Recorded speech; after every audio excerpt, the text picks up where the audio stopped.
झुकेगा मुकुट और कौन झुकाएगा सिर। अब चल पड़ा साथी कृष्ण तरफ और बरसेंगे अर्जुन के तीर।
स्त्री का अनादर हुआ, इतिहास की लिपि बदल गई।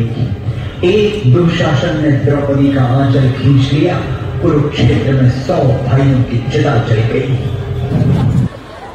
वैसे जनरली महाराज जी की कृपा से लिख के लाने की नौबत नहीं आती, पर आज कुछ गला साथ नहीं दे रहा और कुछ एक विशेष कहानी से, स्टोरी से आप सबको संबोधन करना था। त्योहारों का देश है भारत और अभी अभी दिवाली गई। इससे पहले आपने श्री राम संवाद और शबरी के संवाद सुने और जो थीम है श्री कृष्ण अभिनंदन, उस बांके बिहारी की, उस वृंदावन की, उससे पहले मुझे एक स्टोरी से स्मरण होती है। मैं कोशिश करता हूं आपको बताने की, 2 मिनट की है। संवाद है सबरी माता और श्री राम भगवान का। सबरी बोली कि यदि रावण का अंत नहीं करना होता हे राम, तो आप इस घने जंगल में नहीं आते। श्री राम कहते हैं कि भरम में ना पड़ो माते, राम क्या सिर्फ रावण का वध करने आए हैं? रावण का वध तो मेरा छोटा भाई लक्ष्मण उल्टे पैर से बाण चलाकर भी कर सकता था। राम हजारों कोस वन में चलकर इसलिए आया ताकि हजारों वर्षों बाद जब कोई पाखंडी भारत के अस्तित्व पर सवाल खड़ा करे तो इतिहास चिल्लाकर उत्तर दे कि इस राष्ट्र को क्षत्रिय राम और उसकी भीलनी मां ने मिलकर गढ़ा था। जब कोई कपटी भारत की परंपराओं पर उंगली उठाए तो काल उसका गला पकड़कर कहे कि एकमात्र ऐसी सभ्यता है जहां एक राजपूत वन में प्रतीक्षा करती, एक दरिद्र वनवासिनी से भेंट करने के लिए 14 वर्ष का वनवास स्वीकार करता है। राम वन में इसलिए आया ताकि जब युगों का इतिहास लिखा जाए तो उसमें अंकित हो कि सत्ता जब पैदल चलकर समाज के उस अंतिम व्यक्ति तक पहुंचती है तो राम राज्य स्थापित होता है। ये तीनों की कड़ी को जोड़ने के लिए वार्षिक सम्मेलन अति आवश्यक है, क्योंकि स्कूल अपनी मेहनत का वहाँ पर परिणाम दिखाता है। बच्चे अपनी प्रतिभा को प्रकट करके अपने माता पिता को दिखाते हैं कि स्कूल की तरफ से और शिक्षकों की तरफ से हमें क्या सिखाया गया है। और दूसरा ये संबंध का नवीनीकरण है, आपस में आप मिले नहीं, कहते मुलाकातें जरूरी है अगर रिश्ते निभाने हैं, लगाकर भूल कर पौधे भी सूख जाते हैं। तो ये मुलाकातें इसलिए जरूरी है ताकि विद्यार्थी को पता चले, पेरेंट्स को पता चले कि यहाँ क्या हो रहा है, और पेरेंट्स भी आकर के अपने जो सुझाव देके जाते हैं स्कूल मैनेजमेंट को, तो इसका परिवर्तन आता है। तो ये एक सकारात्मक कार्यवाही है।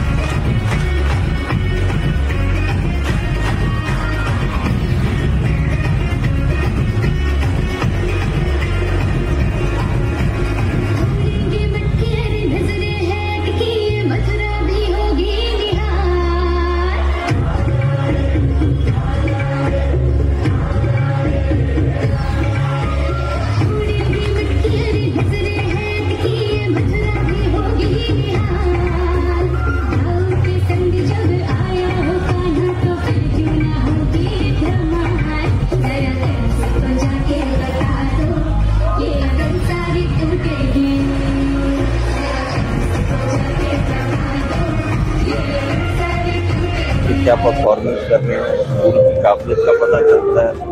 इसमें बच्चों को जितना डिसिप्लिन सिखाया जाता है उससे बच्चे आगे बढ़ते हैं और सब देश का भविष्य इन बच्चों के ऊपर ही है। जितना इनको अच्छे से ढंग से पढ़ाया जाएगा, जितना आगे इनको लेके चलेंगे, उतना देश का भविष्य आगे बढ़ेगा।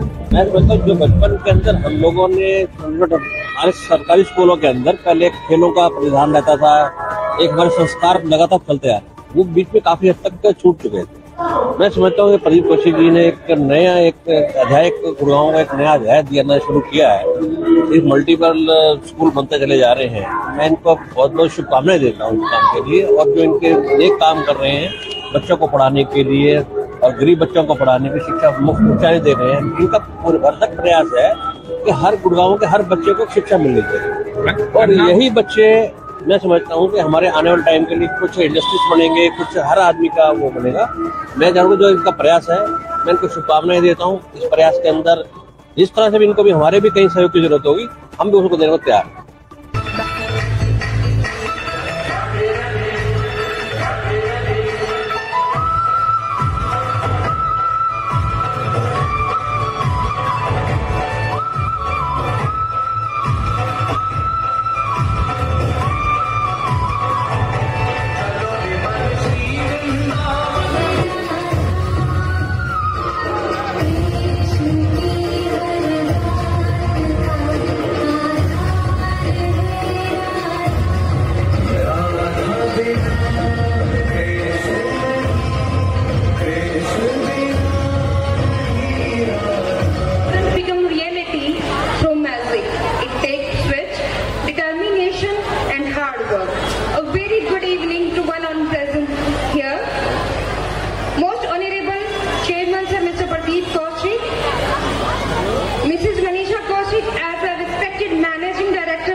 मेरे राम मेरे घनश्याम आपके चरणारविंद में मेरा बारंबार प्रणाम है।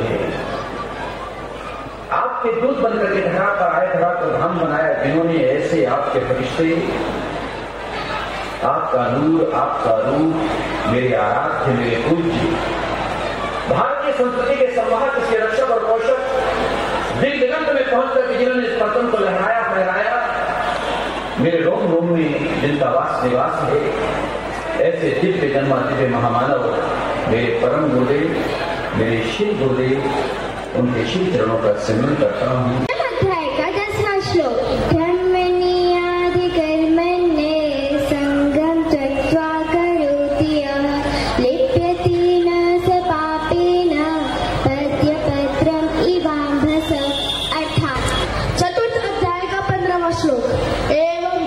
एवं ज्ञात्वा कृतं कर्म